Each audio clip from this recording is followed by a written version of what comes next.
Geometria espacial, volumes dos principais sólidos. Olá, pessoal!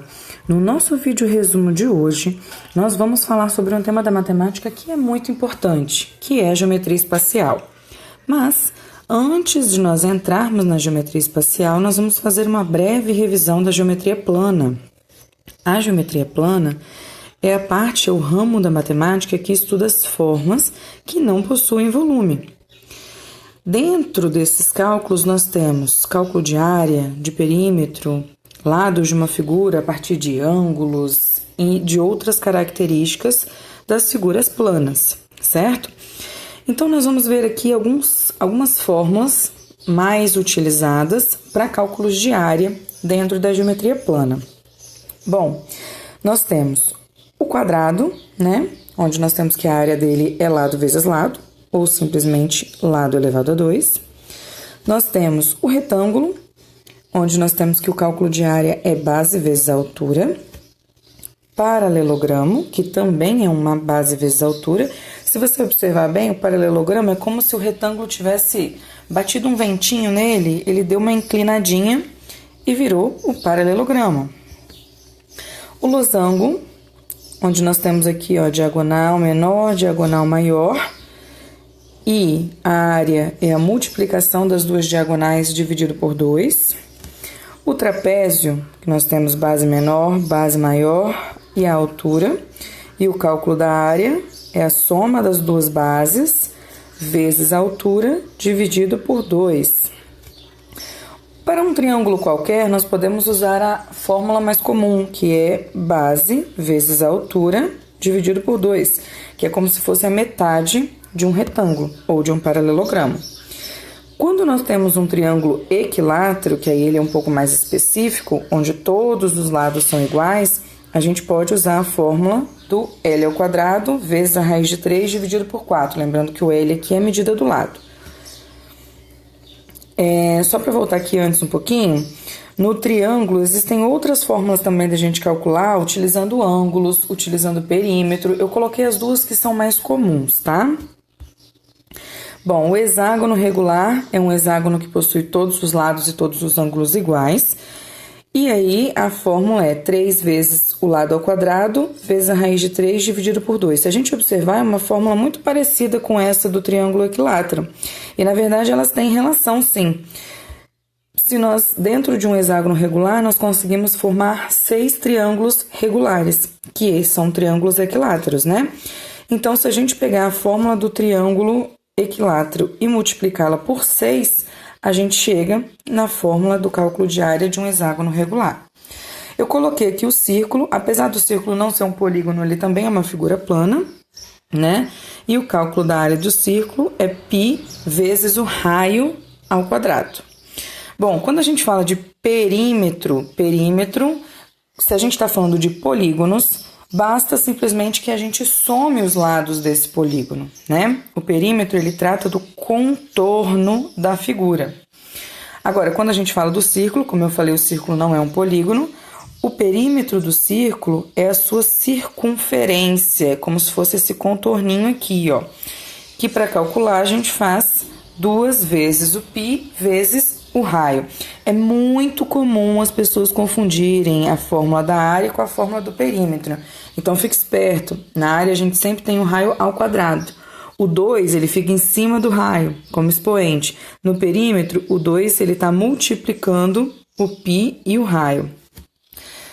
Coloquei aqui algumas outras fórmulas para a gente aproveitar o resumo dentro de geometria plana que são comuns, que é o teorema de Pitágoras, para a gente utilizar num triângulo retângulo, a lei dos senos, quando eu tenho um triângulo qualquer, a lei dos cossenos e a relação fundamental da trigonometria.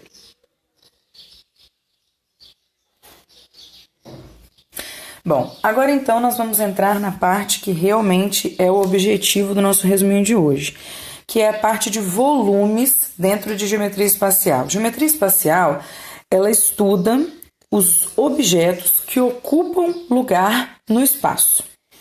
Então, dentro desse estudo, existem várias vertentes. Nós vamos nos basear hoje no estudo de volume, que é literalmente o espaço ocupado por esse objeto, por esse sólido geométrico, tá? Bom, eu vou colocar aqui quais são os sólidos geométricos que nós vamos abordar nesse resuminho de hoje. Os prismas. Os prismas, eles são sólidos que possuem duas bases iguais e paralelas. As faces laterais são limitadas, né, se a gente tem prisma reto, e em formatos de paralelogramos, se a gente tem prismas oblíquos. Já vou mostrar o que são esses prismas retos e oblíquos. As pirâmides, que possuem uma base poligonal. Os segmentos de retas traçados a partir do vértice da base têm extremidade em um ponto fixo. E as suas faces laterais são triângulos. Já vou mostrar também. E os corpos redondos, que são sólidos de revolução, que possuem superfícies arredondadas. Quer dizer, eles têm uma capacidade, uma característica que eles podem rolar. Então, são esses três tipos de sólido que nós vamos falar hoje nesse resuminho. Lembrando que prismas e pirâmides, eles podem ser chamados também de poliedros, porque eles possuem vértices, arestas e faces, que eu já vou mostrar para vocês o que são. E as formas espaciais, que são essas que a gente vai abordar hoje aqui, aliás, essas são algumas formas que nós vamos abordar, são formas que possuem 3 dimensões: largura, altura e comprimento.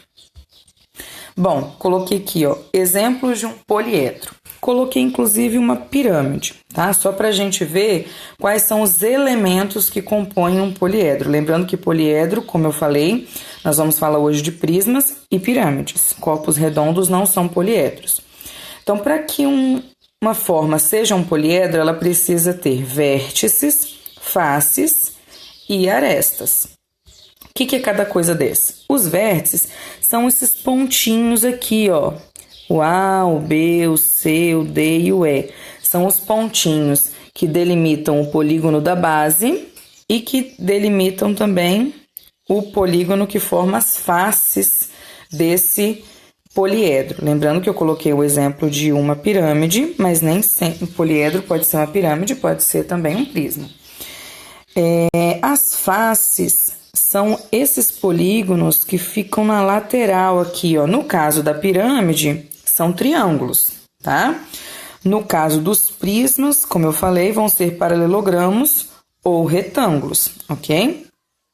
Então, por exemplo, aqui, ó, o triângulo ABE, o triângulo BEC, os outros triângulos que são formados são as faces laterais. A minha base, ela também é considerada como uma face, mas normalmente a gente costuma chamar de base mesmo. Nesse caso, é uma base quadrada, né? Mas não necessariamente. E as arestas são os segmentos de retas que são delimitados pelos vértices. Por exemplo, esse segmento aqui, ó, que vai do B até no E, é uma aresta. Esse segmento que vai do B até no C é uma outra aresta. Então, é como se fossem as quininhas, né, do meu sólido. Vou mostrar para vocês agora a diferença de um prisma reto e de um prisma oblíquo. Aí eu coloquei aqui que um prisma oblíquo, ele é mais inclinado, é como se tivesse batido um vento e ele ficou um pouquinho empenado, quer ver? Ó, um prisma reto, as minhas faces laterais, ó, são todas retângulos, né? E um prisma oblíquo, é como se tivesse batido um vento, ele ficou um pouquinho empenadinho. As minhas faces laterais, elas vão ser paralelogramos. Bom, agora nós vamos entrar de fato no cálculo de volume. Quando a gente fala de prismas, o cálculo de volume é a área da base do prisma vezes a altura do prisma. Isso para qualquer prisma que a gente tiver, certo? Lembrando que a área da base é o que vai mudar no meu prisma. Por exemplo, aqui eu tenho um prisma que tem algumas especificidades, que é o cubo. O cubo, ele é formado por 6 faces quadradas. Então, a minha área da base é a área de um quadrado. No caso aqui, A vezes A. Se todas as faces são quadradas iguais, a altura também mede A. Então, a área da base seria A vezes A e a altura A. Então, é uma multiplicação das 3 dimensões. Como as 3 são iguais, e neste caso específico do cubo, né? Então, a gente pode escrever, ó, que o volume seria ali a aresta elevado ao cubo, né? A medida do ladinho da quininha elevado a 3, porque as três são iguais. Um paralelepípedo, que também tem algumas especificidades, é um prisma, mas ele tem essas três dimensões aqui, ó, é como se a gente tivesse retângulos. Então, a gente multiplica a área da base, que seria o A vezes o B, vezes a altura, que é o C. Então, A vezes B vezes C, que são as medidas das três arestas diferentes que a gente tem num paralelepípedo, que nada mais é do que a área da base vezes a altura.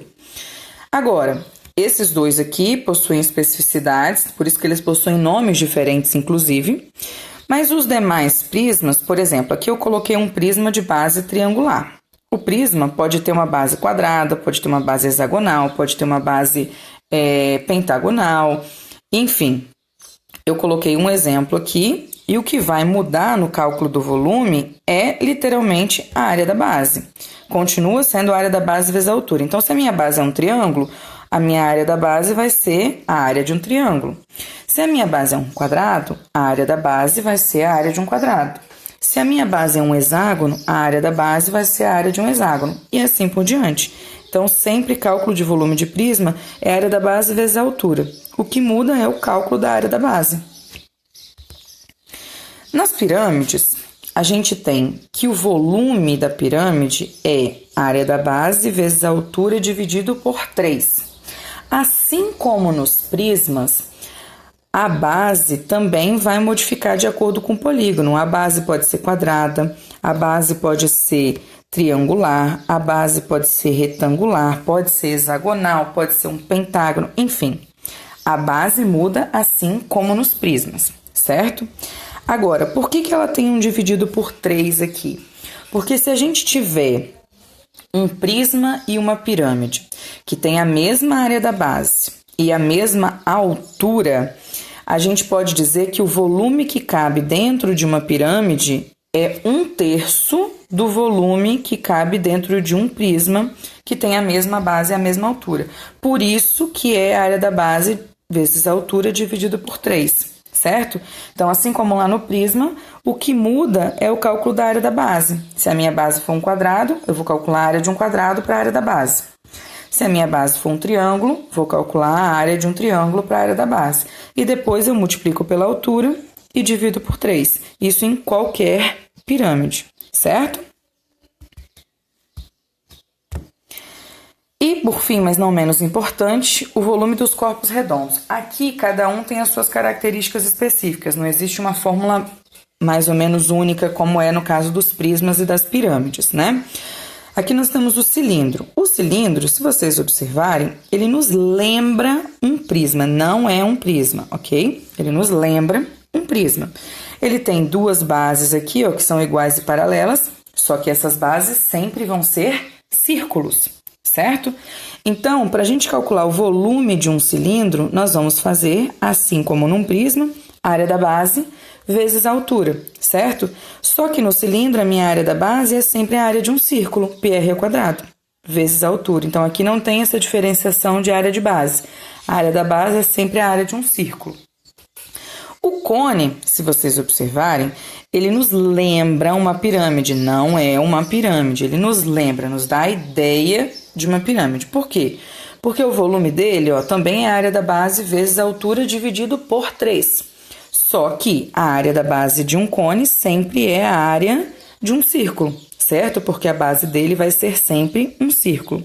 Mas quando eu digo que ele lembra uma pirâmide, é porque a relação do cone e do cilindro é a mesma que a relação de uma pirâmide e de um prisma.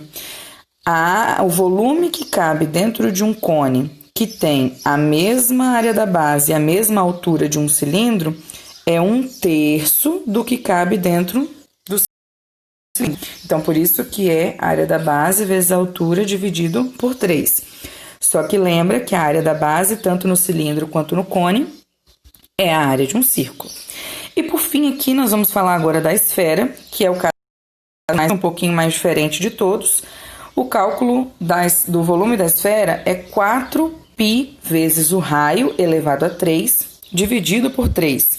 Para calcular o volume, a gente pode demonstrar isso de algumas formas como uma soma infinita de volumes de pirâmide. A gente pode usar, nesse cálculo aqui, a gente está considerando a área dos 4 círculos máximos centrais para calcular o volume. É como se a gente dividisse, se eu cortar minha esfera na forma vertical e na forma horizontal, no meio, exatamente no eixo central, a gente tem formado 4 círculos máximos. E a gente utiliza disso para o cálculo de volume. Não quer dizer que é só isso, mas a gente utiliza. Então, a fórmula do cálculo de volume de uma esfera é o que diferencia um pouquinho mais dos outros, certo?